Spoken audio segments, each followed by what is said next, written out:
नमस्कार दोस्तों, स्वागत है आज की हमारी ऑनलाइन क्लास में। मैं आर्यन कोचिंग क्लासेस से बबलू धाकड़। आज हम लोग पढ़ेंगे क्लास 10 का सब्जेक्ट मैथमेटिक्स में प्रश्नावली 1.3 का क्वेश्चन नंबर फर्स्ट।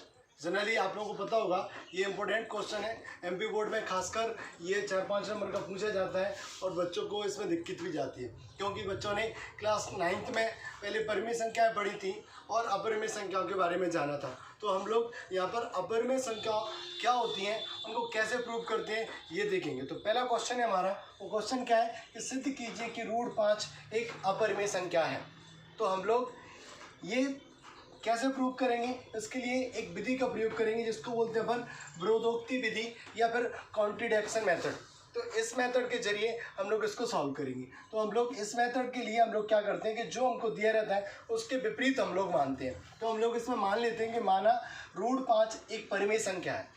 हम लोग इसको अपरिमेय नहीं मान रहे, अपरिमेय हम लोग प्रूव करेंगे। इसमें हम लोग उल्टा मान के चलते हैं। तो उल्टा हम लोगों ने माना कि ये अपरिमेय नहीं है, ये क्या है, एक परिमेय संख्या है।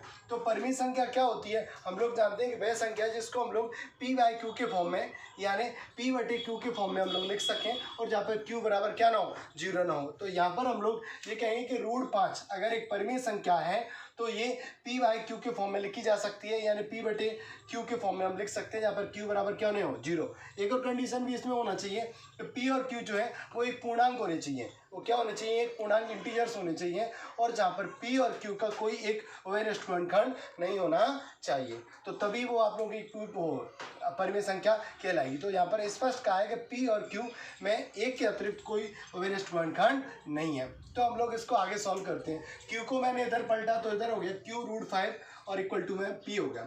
मैंने क्या किया, दोनों ओर इसका स्क्वायर किया, वर्ग किया। वर्ग करने पर हम लोग को क्या मिला, तो ये मिला रूट से और स्क्वायर कट गया तो यहाँ पर 5 मिला और q तो ये q² हो गया, इधर p² हो गया। तो p² इक्वल टू क्या मिला हम लोग को, 5q²। क्या मिला, 5q²। अब आप लोग देखेंगे कि p² और इसके साथ लिखा क्या है, 5 × q। इसका मतलब है कि p², मैं ये बोल सकता हूँ कि ये 5 जो है वो p² को विभाजित करेगा, क्योंकि ये इसका गुणनखंड है। तो 5 p² को विभाजित करेगा। तो एक चीज़ समझो कि जब 5 p² को विभाजित कर रहा है तो इसका मतलब क्या है, वो p को भी विभाजित करेगा। समझने के लिए जैसे मैंने बोला कि 5 p² कोई वैल्यू है, मान लो आप लोगों की 25 है, तो ये 5 25 को डिवाइड करता है। तो इसका मतलब है इसका स्क्वायर निकाला तो क्या निकलेगा, 5। तो ये 5 को भी विभाजित करेगा। तो यहाँ पर इसलिए मैंने लिख दिया कि 5 जो है p को भी विभाजित करेगा। इसको इक्वेशन मैंने सेकंड दे दिया।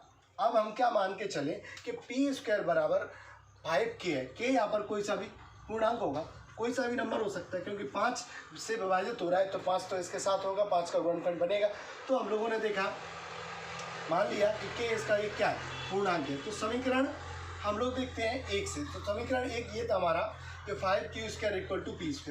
तो हम लोगों ने क्या किया कि p की जगह पर, p के स्थान पर क्या रख दिया, 5k रख दिया। क्या रख दिया, 5k, और स्क्वायर लगाए तो स्क्वायर लगा दिए। इसको हम लोगों ने सॉल्व किया, तो हमको क्या मिला, तो 5q² ऐसा कैसा, ये 5 × 5 = 25 हो गए और ये k² हो गई।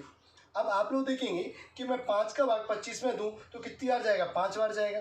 इधर q² ऐसा कैसा, यहाँ पे क्या मिला, 5k²। क्या मिला, 5k²। तो आप ये देखिए कि यहाँ पर मैं कह सकता हूँ कि 5 जो है वो q² को विभाजित करेगा, क्योंकि ये इसके बराबर में और इसके साथ ये गुणनखंड है। तो मैंने देखा जगह ना होने के कारण इधर लिख दिया है। तो यहाँ पर देखेंगे आप लोग कि 5 जो है वो q² को विभाजित करता है। तो वही कॉन्सेप्ट यहाँ लगाएंगे कि 5 p² को विभाजित करता है तो p को भी विभाजित करेगा। वही यहाँ पर कि q² को विभाजित कर रहा है तो 5 q को भी विभाजित करेगा। इसको मैंने समीकरण 3 दे दिया। अब समीकरण 2 और 3 को आप लोग गौर से देखिए। यहाँ पर ये क्या बोल रहा है कि 5 जो है p को विभाजित कर रहा है, यहाँ पर क्या बोल रहा है कि 5 जो है q को विभाजित कर रहा है। इसका मतलब ये कि 5 एक ऐसी संख्या है जो q को भी विभाजित कर रही है और p को भी विभाजित कर रही है। इसका मतलब ये है कि मैंने कह दिया कि समीकरण 2 और 3 से ज्ञात होता है कि p और q का एक उभयनिष्ठ गुणनखंड क्या हो गया, 5 है। उभयनिष्ठ गुणनखंड क्या है, 5 है। या मैं बोल सकता हूँ कि ये p और q का एक उभयनिष्ठ गुणनखंड है। तो जो हम लोगों ने कल्पना की है वो इसके विपरीत है, क्योंकि हमने कल्पना किया की थी कि p और q का पूर्णांक है और p और q एक के अतिरिक्त कोई उभयनिष्ठ गुणनखंड नहीं है, मगर इसमें एक के अतिरिक्त 5 भी इसका गुणनखंड आ रहा है। तो जो हम लोगों ने माना है वो हमारा क्या हो गया, गलत हो गया। तो हम लोग कह सकते हैं कि हमारी कल्पना के ये विपरीत है। तो ये विरोधाभास क्यों आया, क्योंकि हमारी त्रुटिपूर्ण कल्पना के कारण ये विरोधाभास आया। तो त्रुटि क्या हो गई इसमें, तो त्रुटि ये हो गई कि हमको √5 आप लोगों की परिमेय संख्या नहीं है, ये क्या हुई, ये एक अपरिमेय संख्या है। तो ये प्रूव हो गया कि √5 जो है वो एक अपरिमेय संख्या है। तो उम्मीद करता हूँ कि आप लोगों को ये सवाल समझ में आया होगा।